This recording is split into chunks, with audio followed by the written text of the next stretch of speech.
10th class. अगला question है, एक तंत्रिका कोशिका की संरचना बताइए तथा इसके कार्यों का वर्णन कीजिए। तो तंत्रिका कोशिका में क्या होता है, संदेशों का संवहन होता है और ये तंत्रिका कोशिका जो होती है संदेशों का संवहन करने वाली मौल इकाई होती है। यह विशेष रूप से लंबी होती है। इसमें जीव द्रव्य पाया जाता है। ये देखो, ये तंत्रिका कोशिका बेटा, यहाँ पे जीव द्रव्य पाया जाता है, बीच में केंद्रक होता है। जीव द्रव्य जो होता है वो डेंड्राइट नामक, इससे क्या होती हैं, छोटी छोटी शाखाएं निकलती हैं। ये शाखाएं इससे निकलती हैं इस तरह से, ठीक है। इन शाखाओं में से एक जो होती है वो लंबी शाखा हो जाती है, इसे एक्सॉन कहा जाता है और यह संदेशों को कोशिका से दूर ले जाती है, ठीक है। फिर यहाँ पे क्या होता है, नेक्स्ट इससे दूसरी वाली कोशिका का सिरा जो होता है यहाँ पे जुड़ा हुआ होता है। कोई भी तंत्रिका कोशिका सीधी दूसरी तंत्रिका कोशिका से जुड़ी हुई नहीं होती है।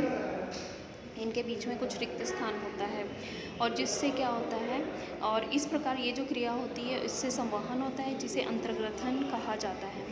हमारे पैर में दर्द होता है तो हमारी इसकी सूचना क्या होती है कि वो दिमाग तक पहुंचती है और उसको लेके जाते हैं संवेदी कोशिकाएं, और तंत्रिका कोशिका जो होती है इसको विद्युत संकेत में बदल देती है और इस तरह से हमें क्या होती है, इसकी सूचनाएं मिलती है। ये तंत्रिका कोशिकाएं 3 प्रकार की होती हैं, संवेदी तंत्रिका कोशिका, प्रेरित तंत्रिका कोशिका, बहुद्रव्यी तंत्रिका कोशिका। नेक्स्ट है, पादप में प्रकाशानुवर्तन किस प्रकार होता है।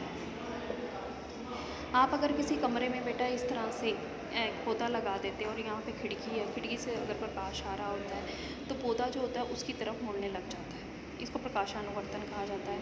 पादप की